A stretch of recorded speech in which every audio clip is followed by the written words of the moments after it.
Assalamualaikum warahmatullahi wabarakatuh. Alhamdulillahirabbil alamin. Wassalatu wassalamu ala asrafil anbiya wal mursalin wa ala alihi washabihi ajmain. Yang pertama-tama dan yang paling utama, marilah kita ucapkan puji syukur atas kehadirat Allah Subhanahu wa taala, yang mana Allah telah memberikan kepada kita nikmat iman, nikmat Islam, dan nikmat kesehatan. Salawat beriringkan salam marilah kita sampaikan atas kepangkuan baginda Nabi besar Muhammad sallallahu alaihi wasallam, yang mana beliau telah membawa kita dari alam jahiliyah menuju alam Islamiyah. Yang saya hormati yaitu dosen pengampu mata kuliah hadis orientalis, yaitu Ibu Dwi Nurmania Syashka MIS.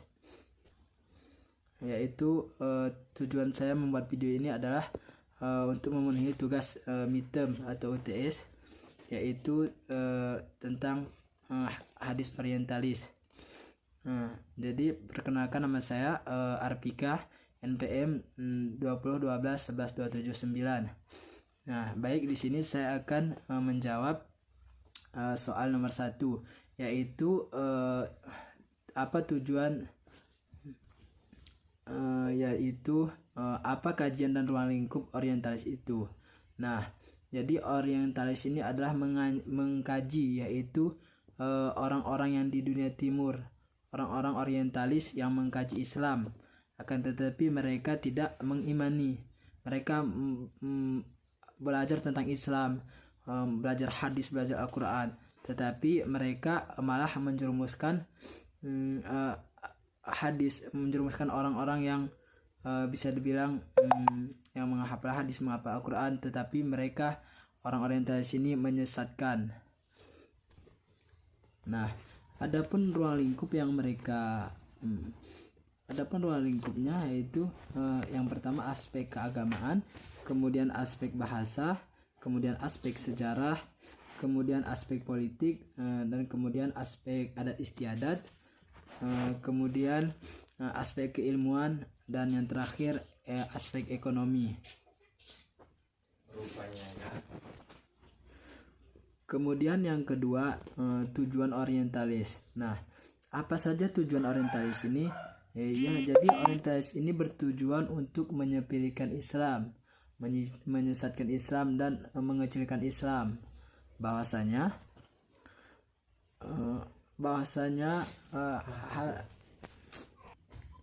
hadis itu hanyalah rekayasa dari Nabi Muhammad SAW, sehingga mereka mengira itu tidak bisa dijadikan untuk sumber hukum. Maka para orientalis ini mereka mempelajari Islam, tetapi mereka tidak mengimaninya. Mereka selalu mencari kesalahan dari orang-orang Islam. Kemudian yang ke-8, ada 4 tokoh yang memandang hadis dan sanad itu. Yang pertama yaitu Joseph Saad, yang kedua G.H.A. Dusbol, yang ketiga Harod Mazki, dan yang keempat Nabi Abad. Nah, kemudian jawaban yang nomor 3, yang poin pertama itu argumentasi Al-Quran. Nah, bahwasanya para ulama itu sepakat bahwa Al-Quran itu adalah sumber hukum Islam yang diturunkan kepada Nabi Muhammad sallallahu alaihi wasallam. Secara berturut-turut, argumentasi atau kebenaran Al-Quran sangatlah jelas. Seperti contoh aturan yang tertera di dalamnya adalah hukum-hukum Islam, sejarah kenabian, dan sebagainya. Jadi Al-Quran sangat jelas isi kandungannya, tidak boleh diubah-ubah. Nah, isinya tidak diubah. Kemudian poin yang kedua, argumentasi hadis. Nah, jadi begitu juga hadis. Kenapa dikatakan sebagai sumber hukum? Nah, karena Nabi ialah sebagai utusan Allah, dan Nabi pembawa syarat, dan Nabi adalah pengikut umat Islam. karena wajib kita meneladani apa yang diperintahkan kepada kita, yaitu ajaran Islam dan Al-Quran dan hadis sangatlah berhubungan. Kemudian poin yang ketiga, adapun argumentasi ijma ulama ialah bahwa ulama salah satu penafsir atau penjelas sejarah baik Al-Quran maupun hadis. Kemudian poin yang keempat, adapun pemikiran teologis rasional ialah bahwa mereka ialah salah satu mengumpulkan kebenaran-kebenaran Al-Quran dan hadis berdasarkan penafsiran para mufassirin. Demikian juga mereka teori rasional modern kemudian mereka mengemukakan hadis sesuai dengan zamannya. Nah, kemudian jawab soal yang nomor 4, yaitu tentang 3 aspek yang dikritiki oleh orientalis. Nah, yang salah satunya orientalis itu mengkritiki salah satunya sanad Nabi Muhammad SAW. Nah, kemudian yang kedua matan. Jadi mereka itu mengira bahwasanya apa yang disampaikan Rasulullah itu tidak bisa diturunkan kepada sahabat, tidak bisa diturunkan kepada tabi'in, lalu seterusnya. Mereka mengira bahwasanya hadis itu adalah apa yang dikatakan Nabi itu tidak penting, gitu, tidak bisa bersambung. Kemudian yang ketiga, aspek yang ketiga, mereka itu menganggap Nabi itu sebagai kepala negara, yaitu kemudian sebagai keuangan dan sebagai Rasul, sebagai Nabi. Kemudian yang kelima, menurut ulama hadis itu adalah yaitu sebuah perkataan, sebuah perkataan yaitu berasal dari Nabi Muhammad SAW, baik berupa berita maupun segala sesuatu hal.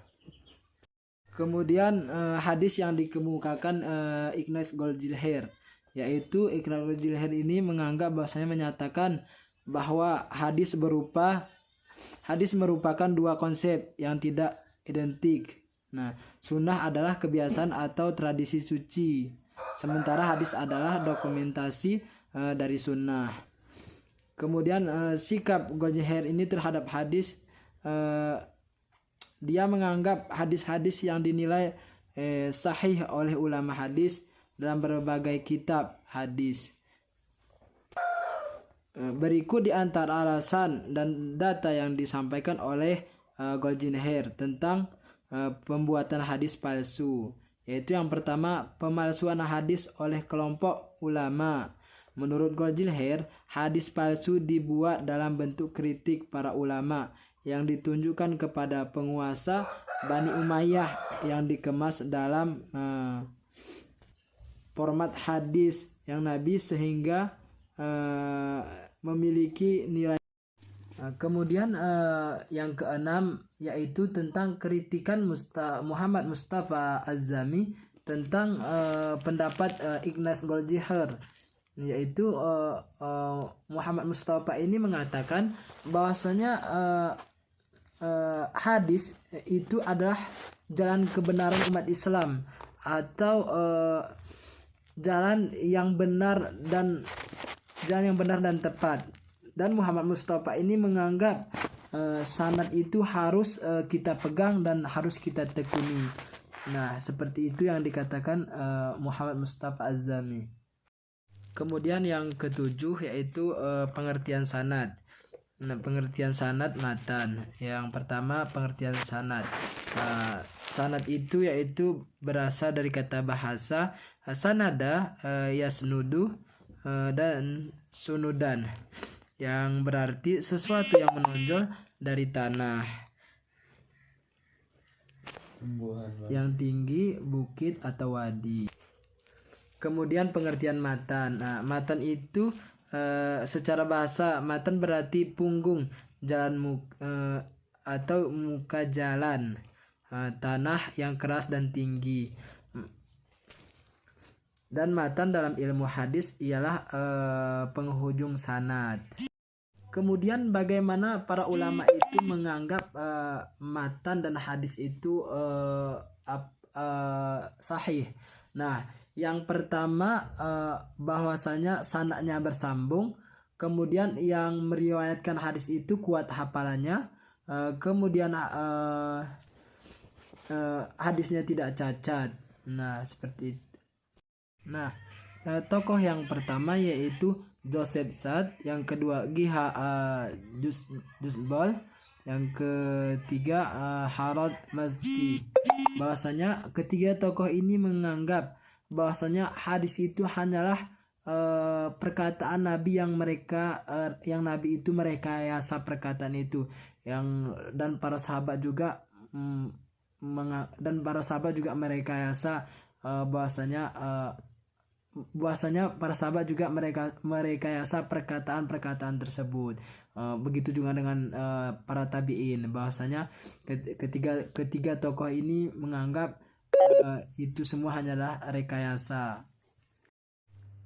Sedangkan menurut Nabi Abad bahwasanya hadis itu adalah palsu. Kemudian yang ke-9 yaitu bantahan Muhammad Mustafa Azami terhadap orientalis. Nah, bahasanya Muhammad Mustafa Azami ini menganggap hadis itu sudah ada sejak Nabi Muhammad SAW, yaitu salah satunya sanad hanya dipakai untuk menguatkan pendapat. Jadi pemakaian sanad diriwayatkan sejak pada Nabi dan pada para sahabat, dan pada para sahabat, dan pada masa itu menyampaikan hadis ke generasi seterusnya, ke para tabi'in. Kemudian jawaban yang nomor 10, yang pertama harus diperhatikan adalah bahwa umat Islam boleh meneliti akan pemikiran orientalis terhadap Al-Quran dan hadis untuk bisa membedakan mana yang benar dan mana yang salah, sehingga dapat dikemukakan pendapat mereka. Nah, adapun yang menyebabkan kaum muslimin yang terpengaruh terhadap orientalis, salah satunya adalah yang pertama kurangnya pemahaman terhadap ilmu hadis, yang kedua tidak menelusuri hadis.